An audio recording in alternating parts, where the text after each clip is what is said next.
दोस्तों नमस्कार, मैं संजय मक्कू और मौजूद है देश रोजाना के डिजिटल मीडिया मंच पर। राजनीति पूरे उफान पर है और राजनीति हमेशा उफान पर रहा करती है। राजनीति एक ऐसी चीज है जिसमें कभी कुछ थमावट या रुकावट नहीं आती। आप देखें तो हरियाणा के अंदर अभी हाल ही में चुनाव हुआ विधानसभा का, नई सरकार बनी। नायब सिंह सैनी के नेतृत्व में दूसरी बार सैनी साहब की और तीसरी बार भारतीय जनता पार्टी की सरकार बनी। अगले चुनाव की तैयारी है। अगला चुनाव, हालांकि चुनाव तो एक राज्यसभा का भी है 10 तारीख तक, जिसके लिए नॉमिनेशन होने हैं, लेकिन अगला चुनाव है हरियाणा के अंदर निकाय संस्थाओं का। हरियाणा की 10 नगर निगम और कुछ नगर परिषद, इनके अंदर चुनाव होना है, जो कि संभवतः फरवरी में हो सकता है या जनवरी में हो सकता है। और इन चुनाव को लेकर के इस समय पूरी तैयारियां हैं। और इन तैयारियों के बीच, क्योंकि मुकाबला यहाँ खासकर शहरी बात है, तो मुकाबला यहाँ खासकर भारतीय जनता पार्टी और कांग्रेस का होगा। हालांकि चुनाव मैदान में तो आम आदमी पार्टी भी होगी, चुनाव में बाकी राजनीतिक दल भी होंगे, इंडिपेंडेंट भी होंगे, लेकिन जो मुख्य मुकाबला होगा वो बीजेपी और कांग्रेस के बीच होगा। भारतीय जनता पार्टी जहाँ दमादम है, बल्ले बल्ले है, तो वहीं कांग्रेस आजकल मंथन के दौर में है। कल भी बैठक हुई थी और कल फिर बैठक होनी है, यानी कि 5 तारीख को भी बैठक हुई थी कांग्रेस के नेताओं की। कांग्रेस ने अब 2-3 कमेटियां नई बना दी हैं और अब 7 तारीख को भी होनी है, 10 तारीख को भी बैठक होनी है उनकी। और इनके बीच में ही कांग्रेस को मिलना है कांग्रेस का प्रदेश अध्यक्ष और हरियाणा कांग्रेस विधायक दल का नेता। प्रदेश अध्यक्ष तो अभी चौधरी उदय भान है, लेकिन तय है, कन्फर्म है कि चौधरी उदय भान की छुट्टी होनी है। और हरियाणा प्रदेश कांग्रेस विधायक दल का नेता, क्योंकि अभी तक चुना नहीं गया, हरियाणा में विपक्ष का नेता भी नहीं हुआ, इसलिए नियुक्ति वो भी होनी है। हमने आपको कई नाम बताए हैं कई बार कि विधायक दल का नेता ये हो सकते हैं। मैं आपको बताता चलूं कि हरियाणा के अंदर कांग्रेस में जो अभी तक चल रहा है, आप 2000 से देख ले, सन 2000 से 2.5 दशक लगभग होने जा रहा है। इन तमाम समय के दौरान में कांग्रेस का जो नेता विपक्ष रहा, यानी कि अगर सीएलपी लीडर, चाहे सरकार बनी कांग्रेस की और या फिर सरकार नहीं बनी, अगर सरकार नहीं बनी तो विपक्ष का नेता भी जाट समाज से हुआ और सरकार बनी तो फिर मुखिया भी जाट समाज से हुआ। 2000 से लगातार चौधरी भूपेंद्र सिंह हुड्डा चले आ रहे हैं।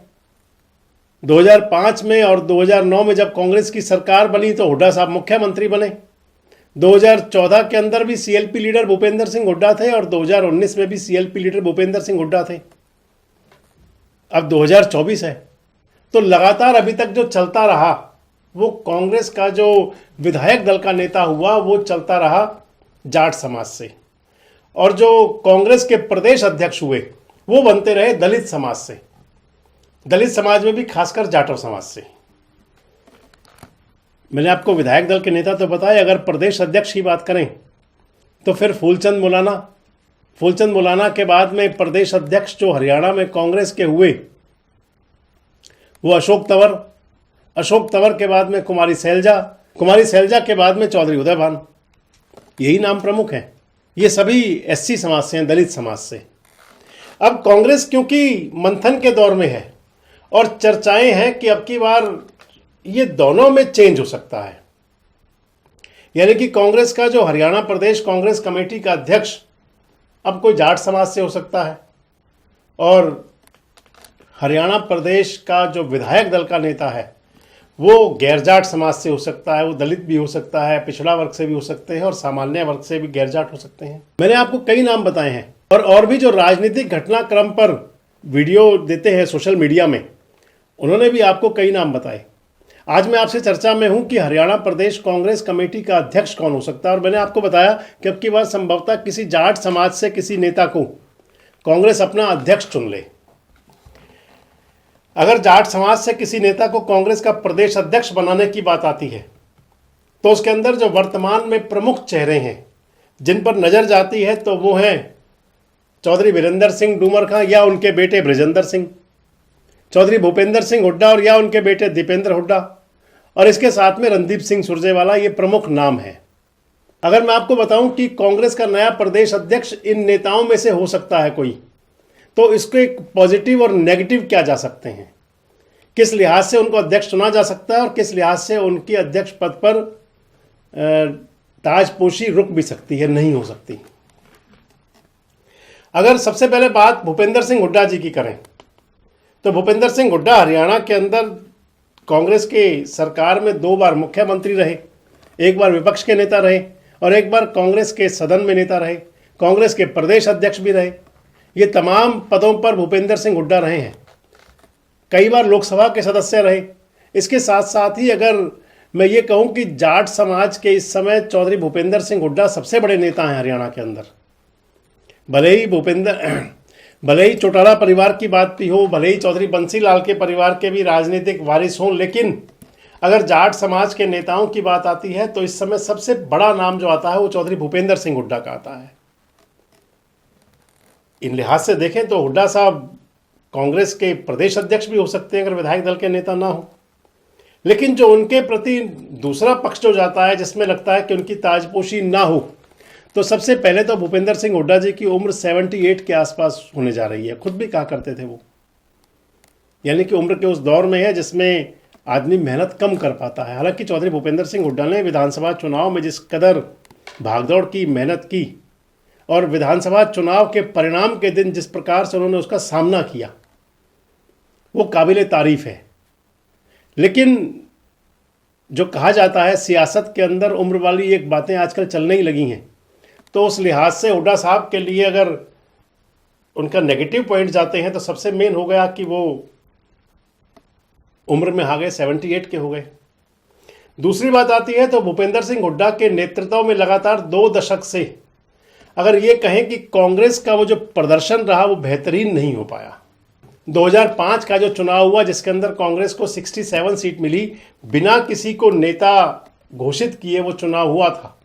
हालांकि लोग कहते हैं कि वो चुनाव चौधरी भजनलाल के चेहरे पर था, लेकिन मुख्यमंत्री बने भूपेंद्र सिंह हुड्डा। उसके बाद 2009 में हुड्डा साहब के नेतृत्व में चुनाव हुआ तो कांग्रेस 67 से 40 पे आ गई, 40 विधायकों पर। उससे अगला चुनाव हुआ तो कांग्रेस बड़ी मुश्किल से दहाई के आंकड़े को पार कर पाई। उसके बाद चुनाव हुआ 2019 में तो कांग्रेस के फिर 31 विधायक आए और अब 2024 का चुनाव हुआ तो फिर कांग्रेस के विधायक आए 37।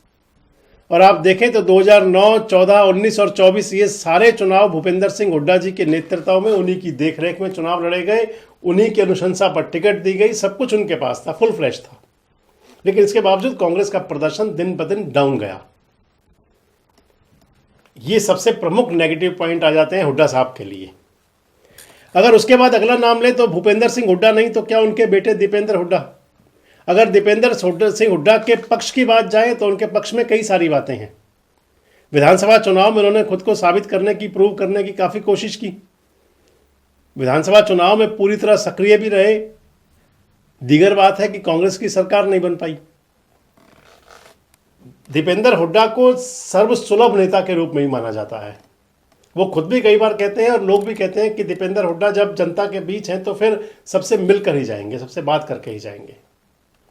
दीपेंद्र हुड्डा के बारे में आप ये कह सकते हैं कि विपरीत परिस्थितियों में भी वो लोकसभा का चुनाव जीते। 2014 में मोदी लहर थी और मोदी लहर के अंदर भी दीपेंद्र हुड्डा रोहतक से सांसद बने, चुनाव जीत गए।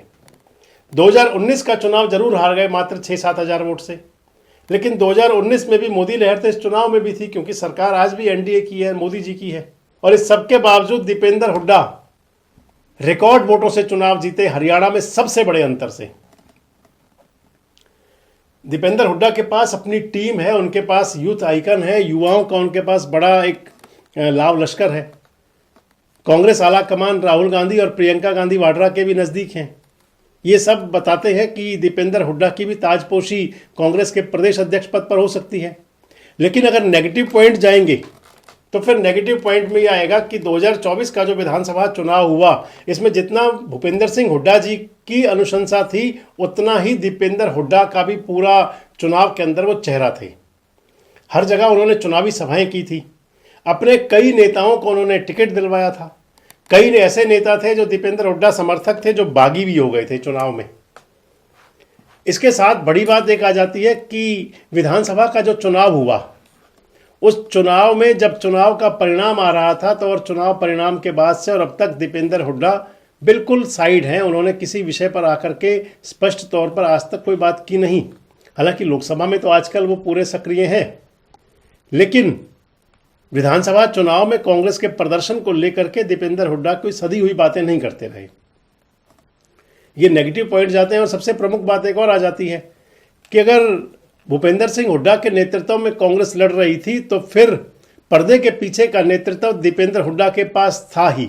इसलिए उनके जो विरोधी लोग कह सकते हैं कि दीपेंद्र हुड्डा के पास नया कुछ करने के लिए नहीं है।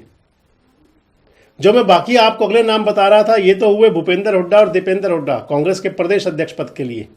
मैंने आपसे कहा था वीरेंद्र सिंह डूमर खां का नाम, चौधरी वीरेंद्र सिंह का नाम, राजनीति के tragedy king.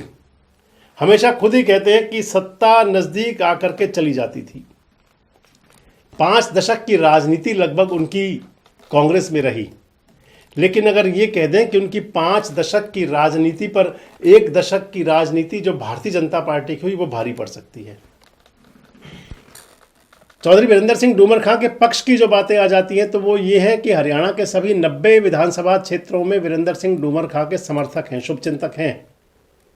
Virendra Singh doomer खां के लिए कह सकते हैं कि उन्होंने कांग्रेस का प्रदेश अध्यक्ष रहते हुए कांग्रेस को एक नए ऊंचाई तक भी पहुंचाया।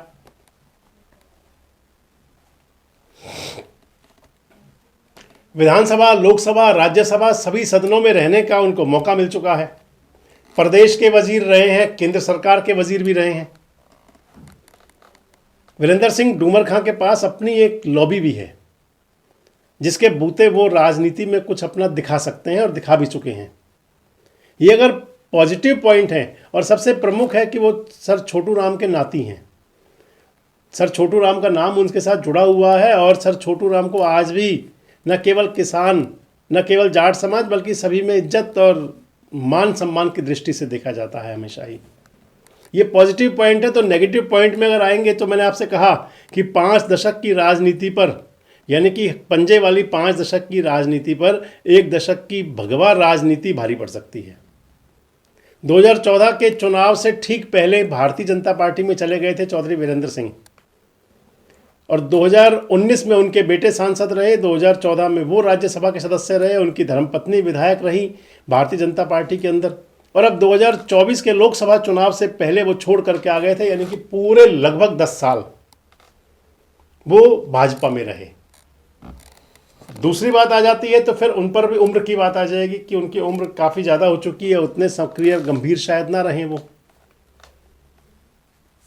अगर वीरेंद्र सिंह डूमर खां के पक्ष की बहुत सारी बातें हैं तो ये उनके नेगेटिव भी जाती हैं। और अगर चौधरी वीरेंद्र सिंह डूमर खां के स्थान पर उनके बेटे की बात आ जाए, बृजेंद्र सिंह, जो सेवानिवृत्त यानी कि पूर्व नौकरशाह हैं, नौकरी छोड़ करके आ गए थे। बृजेंद्र सिंह की अगर पॉजिटिव जाती है तो उनके लिए ये है कि गैर विवादास्पद चेहरा हैं, युवा हैं, सुशिक्षित हैं, पढ़े लिखे हैं, सांसद रहे हैं, हिसार के सांसद रहे हैं। और अगर उनकी नेगेटिव में जाता है तो उनके लिए जाता है कि बृजेंद्र सिंह जी के लिए कहा जाता है कि वो बहुत ज़्यादा मेहनत नहीं करते। बृजेंद्र सिंह के लिए भी कहा जाता है कि वो जब सांसद थे उस दौरान भी और बाद में भी उनका लोगों से कनेक्शन कम रहा। बृजेंद्र सिंह विधानसभा का चुनाव भी हार गए, भले ही छोटे अंतर से हारे, ये बात भी आ सकती है सभी। लेकिन बृजेंद्र सिंह के साथ जितनी नेगेटिव है उतना ही पॉजिटिव है। अगर अगला नाम लें तो फिर 5वां नाम मैंने आपसे कहा था रणदीप सिंह सुरजेवाला का।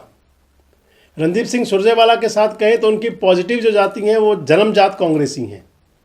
जब से वो जन्मे, राजनीति में जन्मे, तब से कांग्रेस में चले आ रहे हैं। उनके पिता शमशेर सिंह सुरजेवाला भी लगातार हमेशा कांग्रेस में रहे। शमशेर सिंह सुरजेवाला जो उनके पिता, वो कांग्रेस के प्रदेश अध्यक्ष भी रहे, हरियाणा सरकार के अंदर कई पदों पर मंत्री भी रहे।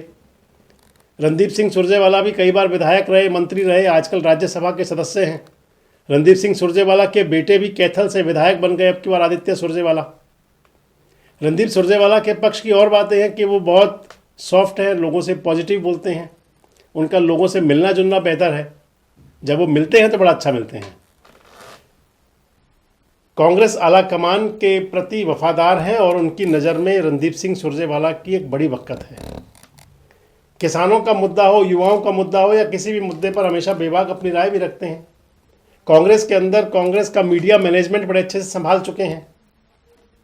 ये सारी बातें चौधरी रणदीप सिंह सुरजेवाला की पॉजिटिव हैं, लेकिन अगर नेगेटिव जाते हैं उनके लिए भी, तो फिर आ जाता है कि रणदीप सिंह सुरजेवाला अपनों की उतनी पैरवी नहीं कर पाते। रणदीप सिंह सुरजेवाला जब मिलते हैं तो बहुत बेहतर मिलते हैं, लेकिन टेलीफोनिक कनेक्ट करना रणदीप सिंह सुरजेवाला को बहुत आसान नहीं है। लोग कहते हैं कि उनसे कनेक्शन नहीं हो पाता, मिल नहीं पाते आसानी से। रणदीप सिंह सुरजेवाला के लिए मैंने आपको ये भी बताया कि उनके जो समर्थक शुभचिंतक लोग कहा करते हैं कि जब पैरवी करने की बात आती है तो वो पीछे हट जाते हैं। रणदीप सिंह सुरजेवाला के जो नेगेटिव और प्रमुख बात जाती है वो ये जाती है कि पिछले दिनों से कुछ ऐसी उनकी इमेज बनाई गई कि जिसमें ऐसा मैसेज गया, जिससे एक ऐसा संदेश गया कि रणदीप सिंह सुरजेवाला आला कमान की नज़रों में भी डाउन हुए। लेकिन ये 5 नाम जो हैं, ये प्रमुख नाम है कांग्रेस का। अगर जाट नेतृत्व दिया जाता है, किसी जाट समाज के किसी चेहरे को बनाया जाता है हरियाणा प्रदेश कांग्रेस कमेटी का अध्यक्ष, तो इन 5 नामों में से किसी एक नाम पर मोहर लग सकती है। वैसे आपको क्या लगता है कि क्या कांग्रेस अब की बार हरियाणा के अंदर किसी प्रकार के बड़े परिवर्तन के मूड में है, और या फिर सारी बातें हवा हवाई रह जाएंगी? जो हमने आपको बताया कि लगभग 2.5 दशक बाद कांग्रेस को फिर से एक बार प्रदेश अध्यक्ष पद के रूप में, क्योंकि भूपेंद्र सिंह हुड्डा थे अंतिम प्रदेश अध्यक्ष जाट समाज के, तो क्या एक बार फिर जाट समाज का नेता प्रदेश अध्यक्ष मिल सकता है? और सबसे प्रमुख सवाल जो हमने आपको 5 नाम बताए, क्या इनमें से कोई जाट समाज का नेता प्रदेश अध्यक्ष हो सकता है, और या फिर किसी और चेहरे पर कांग्रेस भरोसा जता सकती है? कमेंट बॉक्स में जरूर बताएं। जुड़े रहें हमारे साथ, देखते रहें देश रोजाना। हमारे साथ जुड़े रहने के लिए सब्सक्राइब करें देश रोजाना के YouTube चैनल को, और नई वीडियो की नोटिफिकेशन पाने के लिए बेल आइकन जरूर दबाएं। अगर आप ये वीडियो Facebook या Instagram पर देख रहे हैं तो पेज को लाइक और फॉलो जरूर करें और ज्यादा से ज्यादा शेयर करें।